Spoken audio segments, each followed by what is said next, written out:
ব্যবসায়ী লোকের ব্যবহার ভালো, টাকাওয়ালার ব্যবহার ভালো, সব ভালোর পেছনে মায়ের অবদান।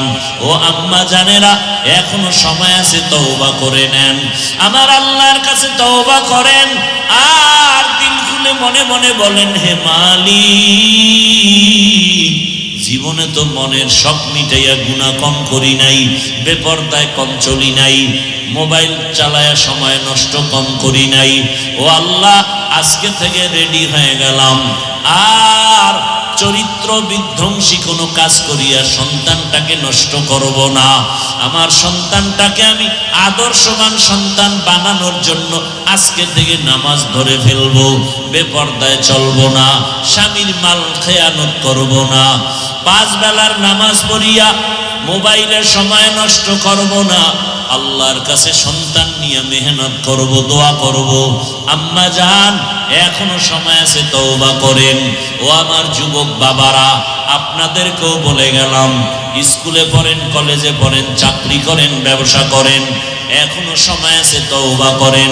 মনে মনে আমার আল্লাহকে বলতে থাকেন, হে আল্লাহ, আমার মতো যুবক যদি জেনারেল লাইনে থাকিয়া নামাজ পড়ে, চাকরি করে, ব্যবসা করে, আমি ভুল করেছি, জীবনে তো গুনাহ কম করি নাই, হাতের গুনাহ, চোখের গুনাহ, অন্তরের গুনাহ, জবানের গুনাহ, আজকে থেকে তওবা করে নিলাম, আর নামাজ ছাড়ব না, বেপরদায় চলব না, মা বাবার সাথে বেয়াদবি করব না, ওলামায়ে কেরামের দোয়া নিয়া, শিক্ষকের দোয়া নিয়া, নবীজির আদর্শ মানিয়া চলবো। ও আল্লাহ, তুমি আমার তওবা কবুল করে নাও। ও দুনিয়ার মানুষ, মা বোনেরা, ও বৃদ্ধ বাবাজি, আপনার মতো কত বুড়ারা লাঠি হাতে নিয়ে মসজিদে গিয়ে এখনো 5 বেলার নামাজ আদায় করে, আপনারা কেন পারেন না? এই দুনিয়াতে আল্লাহর বড় দুশমন ফেরাউন, জানেননি ফেরাউনের স্ত্রীর নাম কি? আসিয়া। আল্লাহর কাছে আসিয়ার এত মূল্য, কিয়ামতের ময়দানে নবী বলেন, জান্নাতে আমি আসিয়ার সাথে, আমি মুহাম্মদের সাথে বিয়া হয়ে যাবে। এত বড় বেঈমান ফেরাউনের ঘরে আসিয়া থাকিয়া কেমন ভাবে আল্লাহকে আপন বানায় নিলেন। যেই আসিয়ার জবানে ফেরাউন একদিন অগোচরে শুনে ফেললো আসিয়ার জবানে আল্লাহর জিকিরের আওয়াজ। ফেরাউন ডাক দিয়া, কে আসিয়া, কার নাম নিলা? বলে, আমার রবের নাম। ফেরাউন বলে, আমি তো মিশরের রব। বলে না, আমি তোমাকে রব মানি না। বলো কি? আমি তো রব। বলে না, তোমারে যিনি বানাইছেন তিনি আমার রব। ফেরাউন বুঝাবার চেষ্টা করলো, আসিয়া বলে, সম্ভব না, আমার মালিকের ভুলতে পারবো না।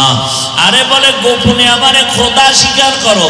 আসিয়া ডাক দিয়ে কই, রে ফেরাউন, মিশরের মানুষ উল্টা পাল্টা করে, তোমার অগোচরে তুমি দেখো না, কিন্তু আমার মাওলা এমন দয়ার মালিক, আমার আল্লাহকে ফাঁকি দিয়া গোপনে কোনো অন্যায় করা যাবে না। আমি আমার আল্লাহকে আপন বানায় নিলাম, ওই আল্লাহর বিরোধিতায় আমি যেতে পারবো না। যে রব আমার হায়াতের মালিক, যেই রব আমার মউত দেওয়ার মালিক। ফেরাউন দেখে সোজা কথায় হয় না, এবার আসিয়াকে ভয় দেখানো শুরু করলো, তোমারে ঘুমাইতে দেওয়া হবে না, আসিয়ার বিছানা আলাদা করে দাও, খানা বন্ধ করে দাও। এবার কষ্ট শুরু। এত কষ্টের পরেও আসিয়া আমার আল্লাহকে ভুলে নাই। সর্বশেষ ফেরাউন সিদ্ধান্ত নিল, মানুষের সামনে আসিয়াকে শুলিবিদ্ধ করে ফাঁসি দিয়া মারা হবে। ঘোষণা হয়ে গেল। দেশের হাজারো মানুষ দেখার জন্য মিশরের ময়দানে হাজির। আসিয়ার ফাঁসি হবে ফেরাউনের স্ত্রী। ফেরাউনকে খোদা না মানার কারণে যখন আসিয়াকে শুলির মঞ্চে নেওয়া হয়, আসিয়া চোখের পানি ছেড়ে কাঁদে। হঠাৎ করে তাকায় দেখে রাস্তা দিয়া জমানার নবী মুসা হেঁটে হেঁটে যায়।